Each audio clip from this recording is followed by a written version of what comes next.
Hi, My name's J.C. McCauley. I'm Naisha McCauley, and you're watching AccessTV.org. Years ago, I had a great pleasure of knowing P.B. O'Donnell. And P.B. and I were like brothers for all those years. Imagine 20 years of an Irish fiddler. And a quick story, we went to Ireland together. And imagine going to Ireland with a fiddler. 10 days of P.B. O'Donnell up and down the streets of New Ross, our sister city. Well, we were so well known because of P.B. We're walking down the streets, the little kids would say, "Hey, fiddler!" And P.B. would wave with his big smile. And one night, toward the end of it all, we were ready to 5 sessions, from 6 to 6. 6 in the afternoon till 6 in the morning. That was some great times, I'll tell you. Well, P.B. was a real hero, and you're going to hear more about that. My own personal stories with him are that I've had all those years with the guy. Got to know him. We had a show of all places in a Protestant church. There was a show with some Scottish singer, and I met him there. Introduced to him by great McKay family, Steve McKay. He said, "McGarry, I want you to meet the real McCoy." Well, he was a real McCoy. We got friendly, started to work together. We did some great things together, going to Ireland, doing shows, and you're going to hear a lot of it right here. So anyway, we got a whole week of this stuff. Still looks like we're starting a little slow, but that's all right. We're going to tape it. This tape will go all over the world. We have friends with a cultist organization. Cultist is the Irish organization that pushes Irish music, Irish culture, Irish dance, all that stuff. And they have networks worldwide where we'll be on that network. And we also have our own friends here, quite a few of them that'll go to Stan Station and see it on YouTube and other ways. So anyway, we got quite a week coming, so I hope you get a chance to see a lot of it. And those that are going to see the tape, come to Hartford. It's a great city. It's going to be, after this virus goes away, a couple of months, starting in, I guess, June, July, we really have great things. One quick commercial. I do a thing called Hartford Blooms. And for those that want to have a great time, come with me. We take a tour all over the city of Hartford. It's all in this brochure. And we go everywhere. We go all over the place. We see the beautiful city, places you've probably never seen before. In fact, there's Dan, a friend of ours, I think. We've gone on these tours. We go all up and down the city. We go to the top of a thing called Mount Trashmore. Why? Come on right in, Ed. Let Ed get a good seat here. Come on in, grab a seat. Either here or upstairs, where there's seats there, or you can go upstairs in the balcony if you'd like. Okay. Well, anyway, we go on these tours all over the city, and we have a great time. We take a bus, we go here, we go there. You get to see things you wouldn't see if you didn't go with me. For example, the top of Mount Trashmore. Who wants to go to the top of a landfill? But from the top of that landfill, you can see Mount Tom. You can see the Hanging Hills of Meriden. You can see the Hugh-Blind Tower, the bend in the river, hundreds of solar panels, and a bird sanctuary on the top of the landfill. Those are the kind of places I take people, the places we go. So anyway, if you're interested, it's simple enough, hartfordblooms.gdn, garden, I guess, GDN for garden. Hartford Bloom DGN has all the information that's right here for anybody who cares to know. So anyway, I think Melissa's going to start her show. Melissa's gone with us many times. She was one of the boys, we have girls too, boys of Wexford. That's another story I'll tell another time. Melissa, go ahead and tell them about P.B. O'Donnell. Thank you. Thanks for that introduction, Mike. My name is Melissa Murray. I'm a filmmaker and media developer. I'm originally from the Hartford area. I was born here. So P.B. O'Donnell, are all of you a little bit familiar with P.B. O'Donnell? I hope so. You should know him. He's kind of our local celebrity. I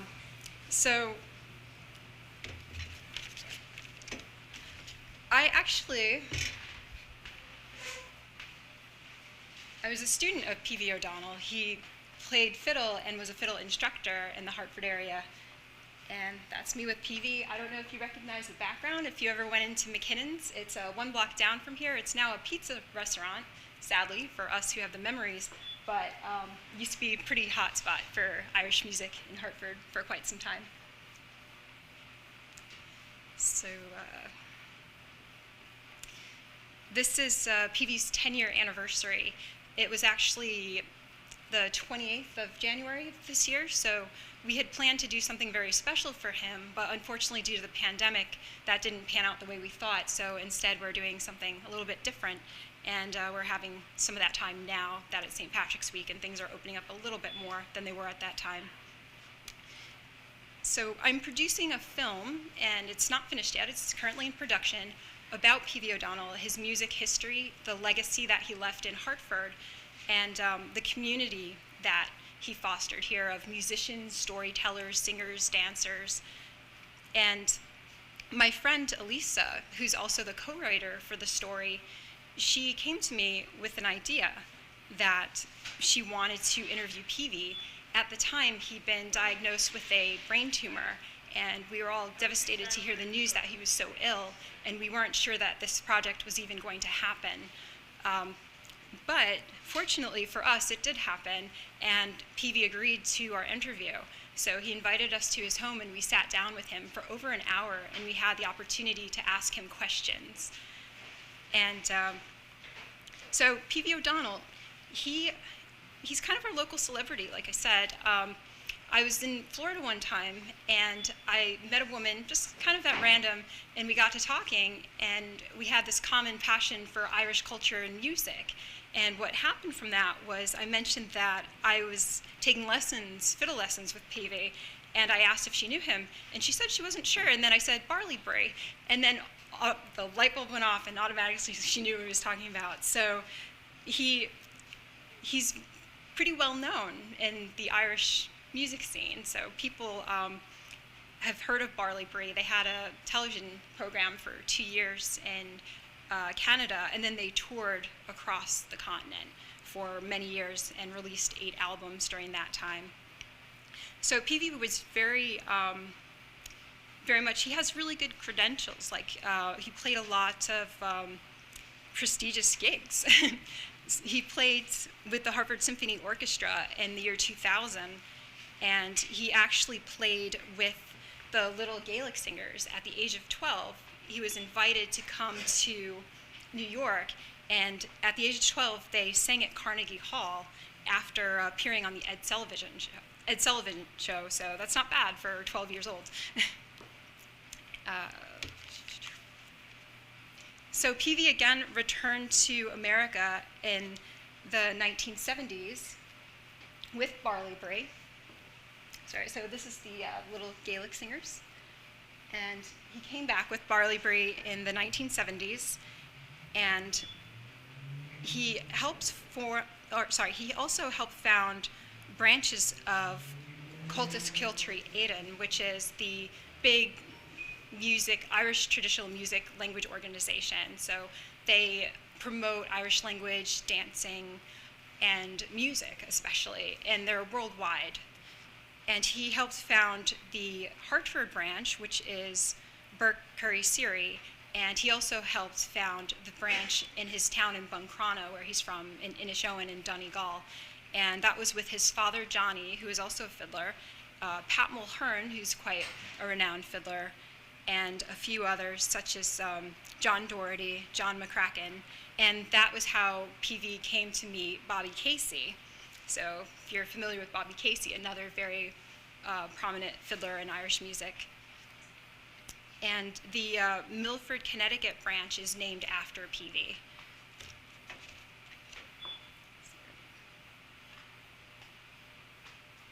So now I'm just going to show you a few slides of performances Peavy had in the Hartford area and sessions, and just talk a little bit more about his time in Connecticut. So he settled in Connecticut in the 1980s, and he started jam sessions, notably the one at City Steam, which is not far from here, just a couple blocks. And that session actually traveled from City Steam to McKinnon's, and then to Arch Street Tavern, and then back to McKinnon's finally. So at that time, as he was playing these sessions, people would approach him and they would ask him if they could be taught by him. And it wasn't really something he had considered, but it was a natural progression of things to occur because people were interested. He decided that he would teach and became a teacher. And he began teaching fiddle lessons out of his home in Manchester in the oral tradition, which is very typical of how music was passed down through the generations. And you would learn by playing by ear. So when I took my lessons with PV, I would listen to him play a phrase on the fiddle, and then I would play it back. So there wasn't any sheet music. You were listening, and then you were playing, and then sometimes you were playing together. So you were very much in the moment, like mirroring your teacher until you could internalize the music, internalize what you were learning. I first met PV at Fiddle Fest in the early 2000s. I'm not positive which year now. It was a while ago. And at that time, I was really into the music, but I didn't play Irish music, but I always had this love for it.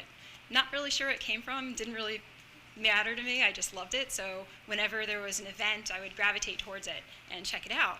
So while I was at Fiddle Fest, I wandered over to this booth, and there was a table, and there were all these violins laying out on the table. And I looked at them, and I was just kind of in awe, because I hadn't really touched a violin before. I think I held one once that belonged to a friend of a friend's, and that was it. So something about the instrument to me was just mesmerizing anyway. And as I was there, PV, I didn't know who he was at the time, he approached me, and I think he asked me if I was interested in the fiddle, and we just got into this conversation, started speaking with each other, and he picked up one of the fiddles from the table, and he walked around to the other side of the tent where we were, because it was a little bit less distracting over there, the stage over here, and a lot of noise going on, commotion, people walking around, and he started to play for me. And if I wasn't in love with Irish music before then, I definitely was in that moment. So my own little concert right there. And he told me about his session at City Steam, and that was it. From that moment, I started going to City Steam and just following the music and getting to know the community. And it took me 10 years to work up the courage to ask PV if he would teach me. So finally, I had gotten a hold of a violin, a playable one, and I asked PV if he would teach me, and he agreed. So I was very excited about that. I was quite shy when I was at the session, so a lot of times I didn't speak until somebody spoke to me first, so it just took me a long time to it took me a long time to track down a fiddle, and then it took me a while to actually ask him. So that's my little history with how I met PV. And my co-writer, who could not be here today, but she wanted to be here today, I asked her if she would write something about her experience with PV. So I'm just going to share a little bit with you about what she said. And that's, if you receive a flyer, it's on the flyer, and they're just in the corner over there. So, okay, thank you, Mike.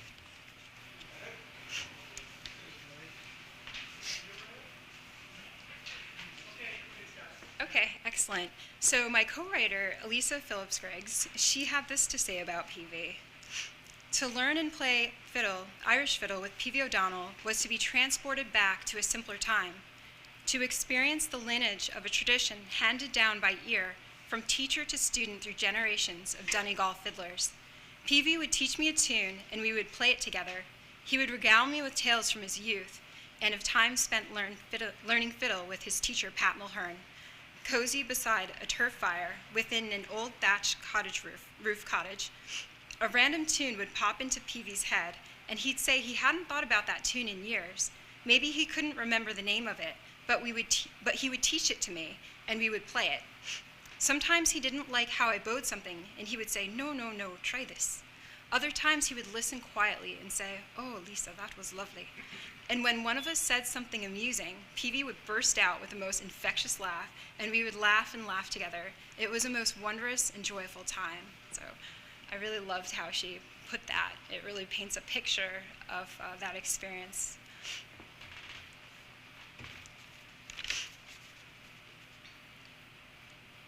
So what it made me realize is that we come from a long line of fiddlers from a tradition that goes back further than we really know.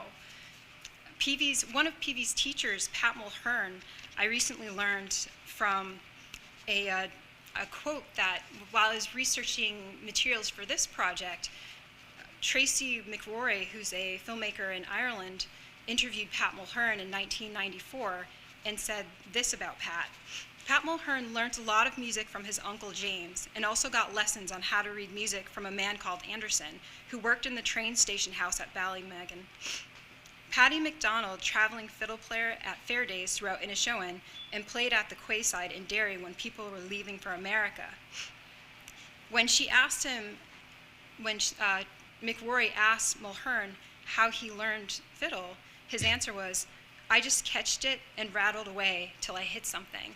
And it seemed really reminiscent to me of this time I was watching an interview with Peavy.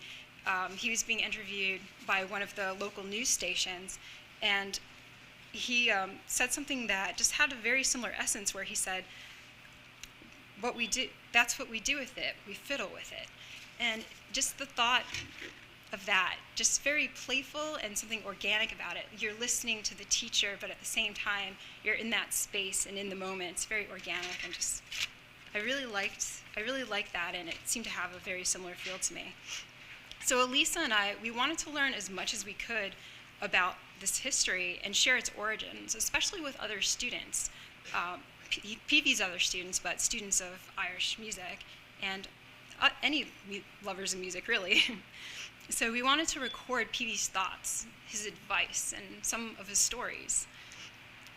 So what we did, we hatched a plan where we sneakily went around at the session of McKinnon's on Wednesdays, and we started to ask people, if you could ask Peavy any one question, what would it be?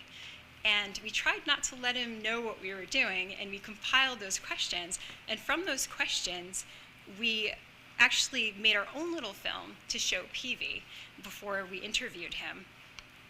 And some of those questions we wove into our script because I'm going to incorporate his favorites into the final film. And I asked a fellow student and good friend of Peavy, Gene Friedman, to play the Coolin, which is Peavy's favorite air.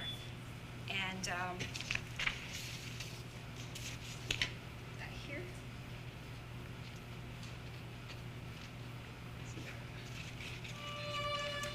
The Hosts of the Air by William Butler Yeats. O'Driscoll drove with a song, the wild duck and the drake, from the tall and the tough reeds up the drear Hart Lake. And he saw how the reeds grew dark at the coming of night tide, and dreamed of the long, dim hair of Bridget, his bride. He heard while he sang and dreamed a piper piping away, and never was piping so sad, and never was piping so gay. And he saw young men and young girls who danced on a level place, and Bridget, his bride, among them with a sad and a gay face. And the dancers crowded about him, and many a sweet thing said, and a young man brought him red wine, and a young girl white bread. But Bridget drew him by the sleeve, away from the merry bands, to old men playing at cards, with a twinkling of ancient hands. The bread and the wine had a doom, for these were the hosts of the air. He sat and played in a dream of her long, dim hair. He played with the merry old men, and thought not of evil chance, until one bore Bridget, his bride, away from the merry dance. He bore her away in his arms, the handsomest young man there, and his neck and his breast and his arms were drowned in her long, dim hair.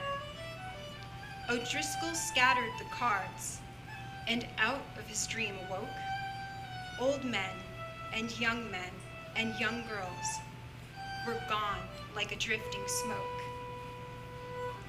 But he heard high up in the air a piper piping away, and never was piping so sad, and never was piping so gay.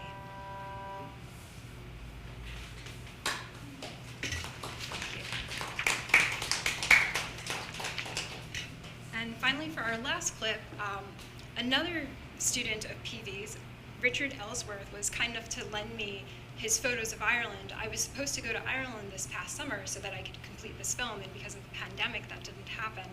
So Richard shared his photos with me so that I'd have something to use for the presentation, and he also was able to visit Peavy's family home and his family there, and Buncrana, and take many photos of the surrounding area. So with that, I'm going to play a slideshow of Richard's photos, and you'll see in these photos a thatch cottage. I don't think the thatch is on it anymore, but it originally was thatch, which is Pat Mulhern's house. You'll see scenes from Buncrana, including the street where Peavy grew up, and you'll also see places from Peavy's stories that he told his students, as well as a few other photos from around Ireland. And this will be to Peavy playing O Carolyn's Concerto, which in his favorites, he said was his favorite O Carolyn piece. Enjoy. Carolyn's Concerto.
Mr. P.B. O'Donnell on fiddle, and photos by Richard Ellsworth.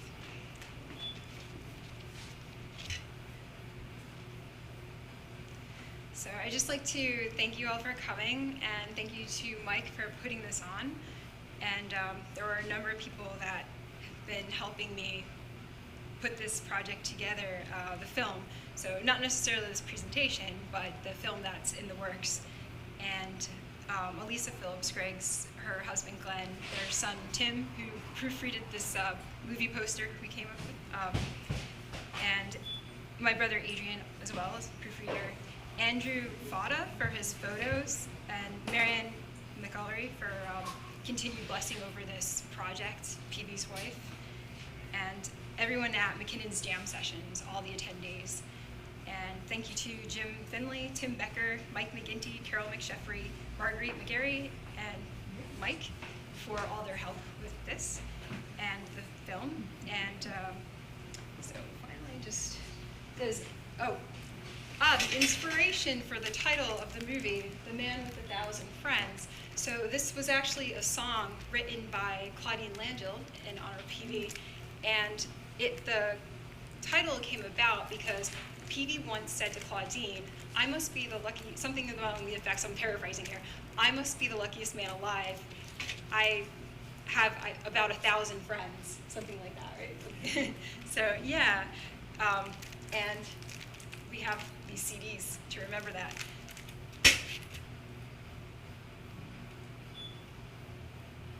And finally, does anybody have any questions? Or So where is he from in terms of, it's along the coast somewhere, right? yes, so Buncrana, it's in Inishowen in Donegal, so it's the northernmost peninsula in the Republic of Ireland.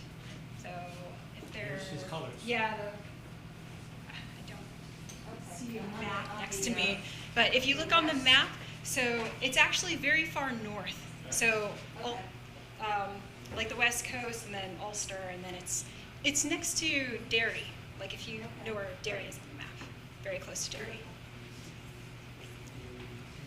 If you look on the map of Ireland and look at the very northern part, they have a map right there somewhere. There's a map by the door there. Map by the Unfortunately, door you can't when you see get it a at this chance. angle. Donegal, there's a point of Donegal, Peavey's telling you, we can see Scotland. I can see it, it's not very far away. And much of Irish music up that way has influence of Scots and vice versa. Matter of fact, Scotland was originally, very few people lived on it, it's some Picts. It was Irish, early Irish, that went to Scotland. So the word Scot came from Scata, which were the Irish at the time, way, way back in antiquity. And Peavey taught me all this. I knew so little about Irish history when I met Peavey, other than reading Trinity and, I learned about green beer. It said Celtic, and I said Celtic instead of Celtic. Boy, he taught me that pretty quick. He did the wrong thing. Peavey had a tremendous amount of information that he schooled me in. He actually knew the Clancy brothers. You see the Clancy brothers up there? Those albums, a friend of mine 25 years ago gave me this set of albums from the 1960s when the Clancy brothers were big, and Chieftains had started, and Wolftones had started. Peavey knew them all, to the point where one night one of these traveling groups that did Irish was here performing in Irish at University of Hartford, parked their little bus in front of the hotel down here. It's no longer a hotel, but they're rebuilding it on the other side of the highway. Well, what a great time that was. Peavey himself, how you doing, Ox? Peavey himself knew these guys. We went in, and believe me, that was a long night with Peavey. He knew all of them. He traveled with them, he knew them, and he went to every funeral of every Clancy brother. Now, I got to meet them, strangely enough, about 30 years ago. I ran the Convention Visitor Bureau in Waterbury, Connecticut. And the old palace hadn't closed yet. Remember, they fixed it up since then? It's a great place. Well, I got to hire the Clancy brothers. Imagine that. And I had breakfast with them. They looked just like that. A little older by that time. The album above it is the Clancy brothers before they were the Clancy brothers. And Peavey knew them then. So it's kind of a small group of international musicians that come out of this. Barley Brace, you mentioned, traveled all over the place, played everywhere. And as I got to know Peavey, they got back together. They broke up because the kids had to go to college and that kind of thing. Well, they got to go out to the far west, and they got a really good pay. Better pay than they ever got around here. But we had great times. The idea of 20 years with Peavey are a little better. Now, Ox Garrett just walked in. Say hello, Ox. Good evening, Michael. It's nice to see the room crowded. The street looks wonderful. The pictures in the windows are outstanding. Great. It's a wonderful tribute to Peavey. Thank you. Yeah. Well, Ox, give us a couple of minutes about your association with Peavey. Oh, okay. Come on right down in front here. This one of our great heroes of the session time is this very modest fellow. And he's so shy. I know. Sorry. Never made Modesto. That's right. That's right. Prince Charles Oxgara. Hi, folks. Thank you all for coming out today. It's a wonderful day to think that a year ago we just got the sad news that we weren't going to have a parade, and we're just coming out of this awful COVID thing. It's nice to have some Irish spirit, something going on downtown, sort of get people moving again and getting back in the spirit of coming downtown and having some fun. I was very fortunate to meet P.B. O'Donnell, a lot of it through the great offices of Michael here, when we organized, there was the session in the old G. Fox building on St. Patrick's weekend, and we settled in there, we got to know each other. It was a wonderful concert. P.B. had some great support musicians, some of which you'll see tonight and also the rest of the week. And it was a wonderful entree, if I should say, into the Irish music community here in Connecticut. It's all of a sudden you walk into a room and you suddenly hear the music and you see these people having fun, and you suddenly realize, wow, this is what I found where I need to play. I found where I want to sing these songs or carry on with these people. And we met an wonderful bunch of local musicians. And we all came together, again, with Michael, the arrangements at City Steam. We had a City Steam session every Wednesday night. Every Wednesday night, 7 o'clock to 10 o'clock, sometimes a little bit later. City Steam were wonderful hosts, and that went on for 10 and a half years. And we became a family, we really did. We went to weddings, wakes, funerals together. We played with and for each other. It gave the players a great way to meet other players. People got gigs and other jobs from it. We built a nice little tight group of musicians, and if Michael needed some folks together for something, he'd just call around and say, who could be there? Oh, we need a fiddler. Oh, call Gene. Call Peavy. Call Don. Call anybody. Bob Perry with his guitar. And the session was so eclectic. Because Peavy was such a draw, you never knew who would show up. What Irish musician or performer who was going through New England would know Peavy had a session, and you never know who'd walk in that door. We had some of the great names, especially when the University of Hartford was doing the wonderful Celtic series that some of you may remember at Wild Auditorium. We'd have folks, they'd play a concert, and they'd come over and sit in for an hour with Peavy, and then we'd all hang out afterwards. Again, one of those later sessions, as you know. We saw folks start out very young on fiddle with Peavy, and come in and join the sessions. They'd be on the outside of the session, they'd be learning the tunes they'd play, and you'd see week after week, they get a little closer to the center of the session, to that nice little sweet spot with all the real good professional positions. And it was wonderful because you saw people being mentored, new people being mentored by these really good musicians, professional grade Irish musicians, and introducing young people to the culture, to the music, to the language. And again, it was a wonderful time there.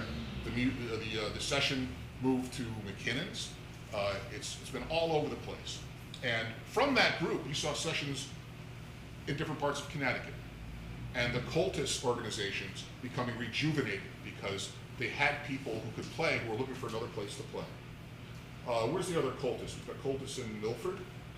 Yeah, and on the shoreline. On the shoreline, we've got it in the P.B. O'Donnell branch. It's named for P.B. Springfield. Yeah. And we all cross-pollinate. It's not just Connecticut and Hartford. Anywhere you go, you can play. I'd go to a session out in Newport and sit in and start playing, because the session here gave you confidence. Even if you were a new player, that you could go anywhere where Irish music was being played, and pretty much the same tunes would be being played, just in a different regional way. We learned the Donegal style because that's where Peavy is from. And if you know the Irish music, you can listen to the way something's being played and presented, and you can pick out, oh, that's Cork, oh, that's Donegal, or that's Westmeath, that's a Wickford kind of thing. And but it was because of this we got exposed to an awful lot of wonderful music from wonderful musicians, and it's something that Hartford should capitalize on, especially coming out of this. We all got to get back out and play, and enjoy the fun of being together. So again, this is a nice way to start that off again, so we can all get out and start playing again. We've all been sitting at home and watching old videos, or calling people up. Hey, do you want to play? No, I don't want to leave the house yet. Okay, that's fine.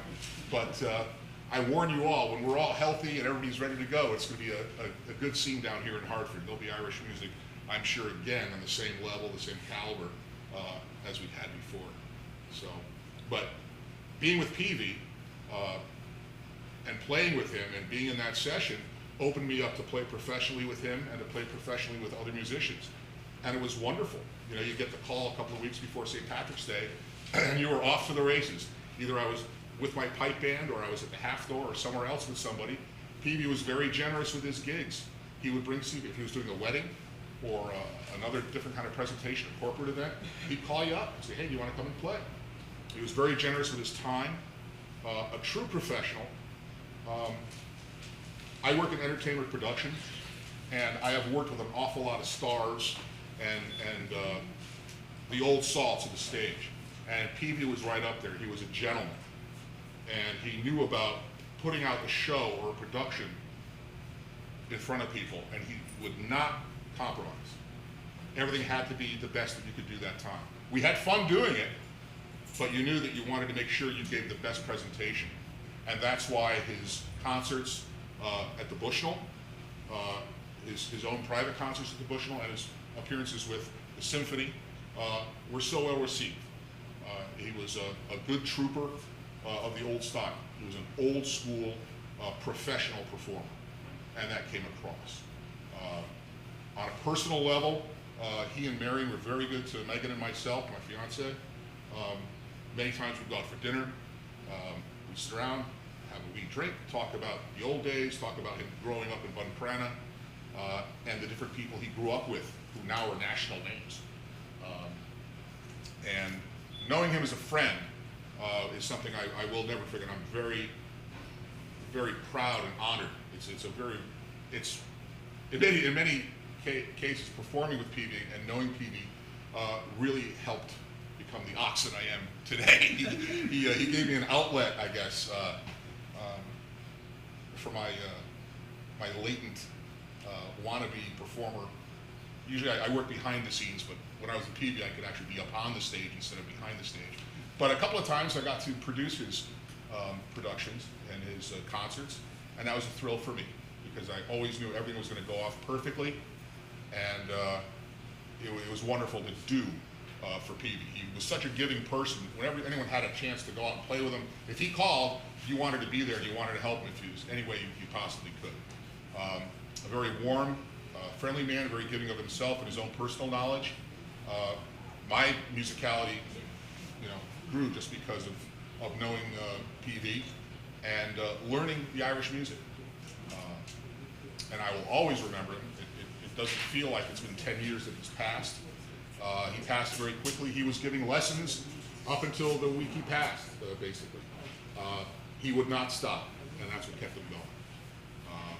Tremendous spirit, a very warm gentleman, and I use the term gentleman. And that's fortunately what I'm very happy to carry away from having known the man.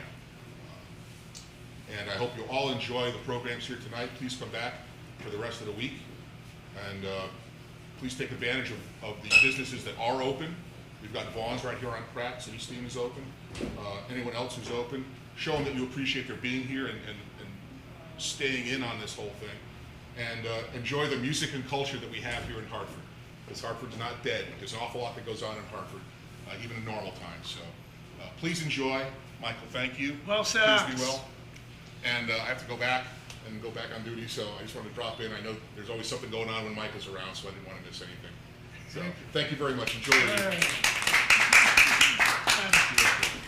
An example of Peavy was when my mother-in-law died over in Beacon, New York. He drove over from Manchester, came and did the fiddle for my mother-in-law's funeral. Imagine that, all the way to Beacon, New York. Came over, drove all the way back. Wouldn't take a dime for it, did it as a friend.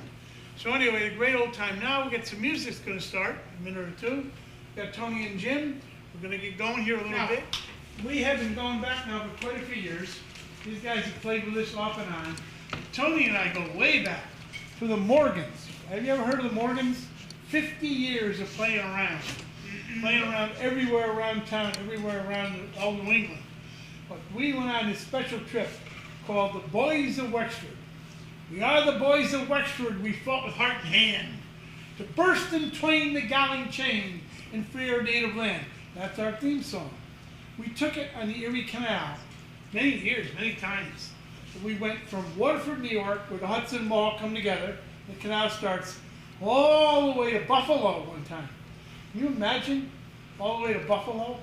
We went there, we played for a play in Buffalo. We did the music. We went all the way up and down the Erie Canal. It was just a great old time. We had a great time. We had a few on the way. And, you know, I think we helped the economy of upstate New York in a great way. And when the first year we went, we were able to do it. We made a little money in every town. We passed the hat, and we sold CDs. We had a CD, a fabulous CD we made up that managed back then. CDs was the thing, you know. Now it's all this other stuff. We made enough money in the sale of the CD to keep Tony in beer. And that was pretty good. So anyway, Tony and Jim, go to it, guys. I got out on the way. All right.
both play songs that Evie liked, but I never really found out what songs that Evie likes. I don't know which favorite we'd be playing, but so we're going to just play some tunes and songs that Are Irish, for sure. are certainly part of the Irish canon, yes. So. And this is a perfect one to start off with. This is called the Black Velvet Band.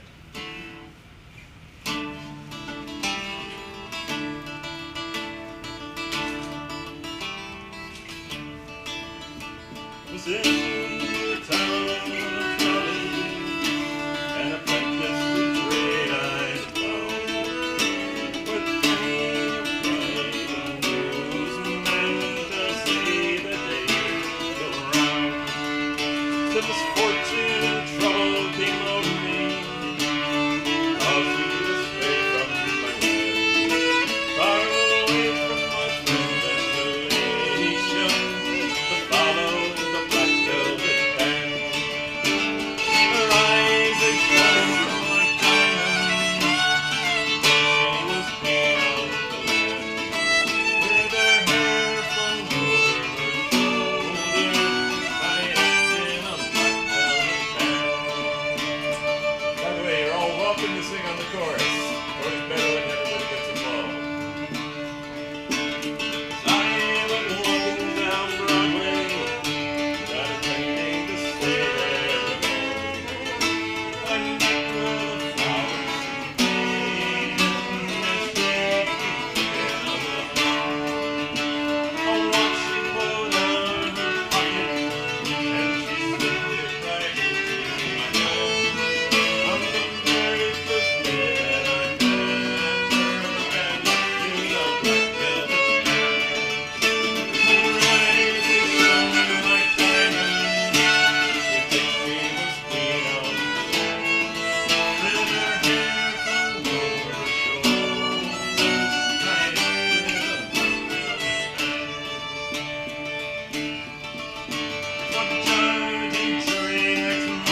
down here.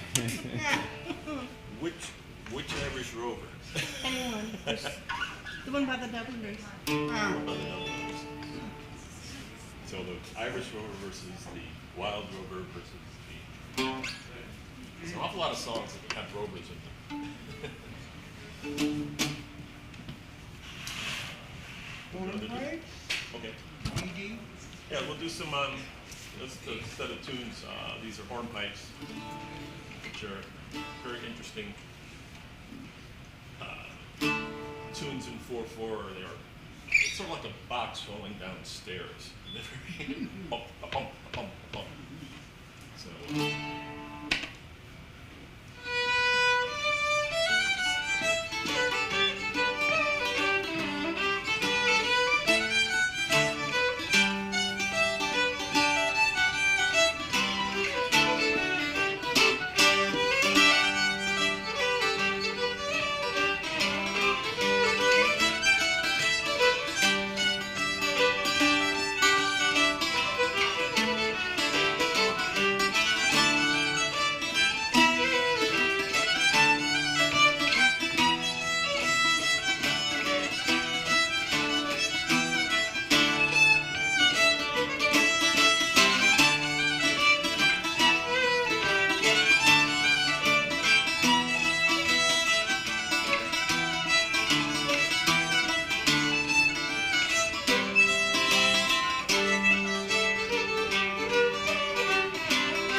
it's called London Town.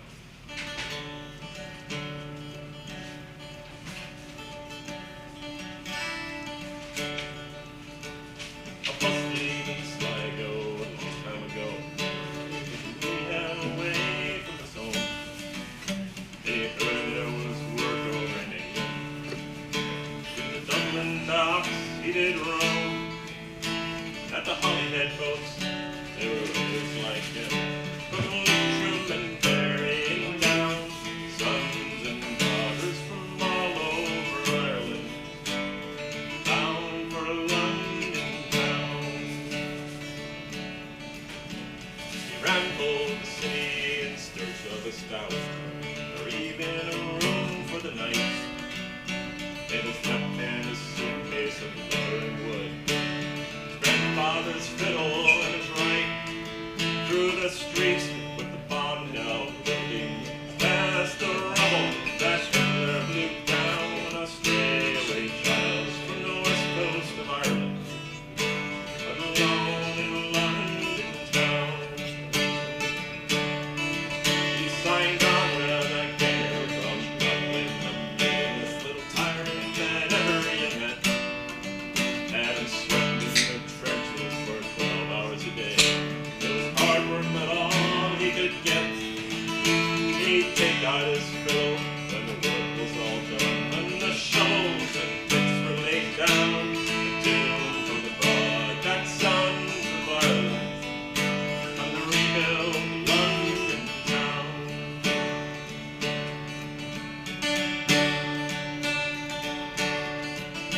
With 7-day weeks and Mary arrest, Sligo was left far behind. So one of the boys said, "Pick yourself up, come down the road for a pint." When he opened the door, the elf thought he was home. Oh, what a glorious sound! Sons and daughters from all over Ireland, playing music in London town. There was Mark, Burns, and Galway, being Casey from Clare, Dixie, Roger, Roland, and Farrell. It seemed half of Ireland was there. Well, they didn't take up his fiddle, and they played till the lights came down. Raised our glass to the 33rd County boys, right there in London town.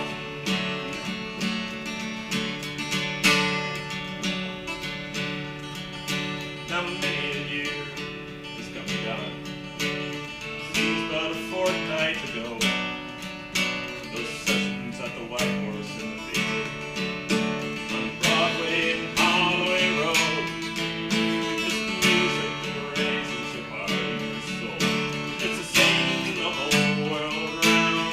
Whether you're alone in New York or Donegal, or there in London town.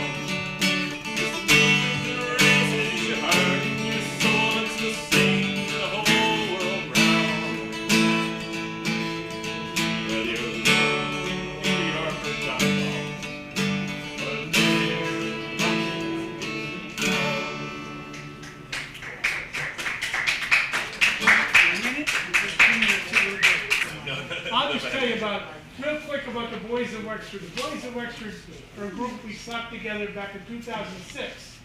And this is a little booklet that we produced back then. The Boys of Wexford were involved, actually. Kennedy sang this song to the Irish Parliament back in '63, 2 months before he got killed. He went to New Ross, County Wexford, our sister city. That's why it's our sister city. And he went to the Irish Parliament and sang the Boys of Wexford. The Boys of Wexford is a song, of course, about Irish Revolution. Here comes the captain's daughter, captain of our foes, saying, "Brave United Irishmen, ne'er again. I'll give you £1,000 if you fly with me and dress yourself in man's attire." We're into women's stuff all the time now, even back then, you know.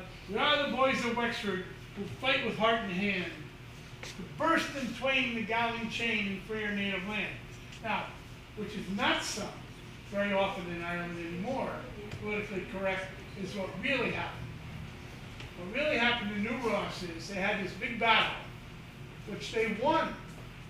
It's a long story, but the Irish insurgents, remember, were just farmers with pikes and sticks and blunderbusses, managed to beat the British and take over the town of New Ross.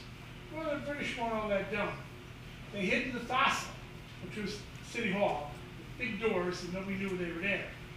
They also broke out the whiskey. The Irish thought they had won, so they started a big party. Well, the British opened the doors to the Thassel, brought out the cannon with grape shot. Quite frankly, it didn't work out so well for the Irish guys. So the story is, they came into our country of blood to waste and spill. They left them weak for Wexford, think of Ord Hill. The drink that betrayed us, well then we had no fear, for every man should do his part, the fourth and Challenger. My curse upon all drinking, it made our hearts full sore. For bravery won each battle, but drink lost even more. So anyway, there's two sides to every story. But anyhow, and there is a place in Ireland, Innisfront, where Peavy, who you heard about earlier, Peavy and I were in 10 days in Ireland. Can you imagine 10 days with Irish Fiddler? Yeah. They said, keep your hand out of your pocket unless you're doing something special, because you guys ain't paying for a drink. Well, we didn't for the whole 10 days, you know. And anyway, we were at the top of Vinegar Hill, where the last battle of 1798, last big battle, 20,000 Irishmen versus trained British troops with long cannons. These guys had blunderbusses, sticks, and pitchforks. That didn't work out so well either. But we went to the top of there and did the song Boulevard, which is the second Irish anthem, really. The soldier song is the first one. Everybody thought Boulevard is the other one. Anyway, we did Boulevard, and hundreds of school kids arrived that day and flooded the whole side of the mountain. And it quieted them down. The teacher said, be quiet. And here they heard Peavy fiddling it, and the guy singing Boulevard as the kids marched up Vinegar Hill. So it was great experiences. And, so I got to run for a few minutes. I'll be back. You're in good company. And when they're done, look around. I'll be back by then. Thank you very much for coming.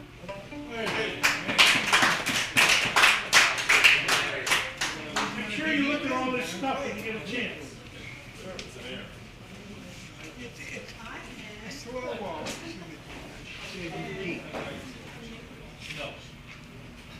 I'm going to play Boulevard for you since he just mentioned it in one of Peavy's tunes.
Thank you.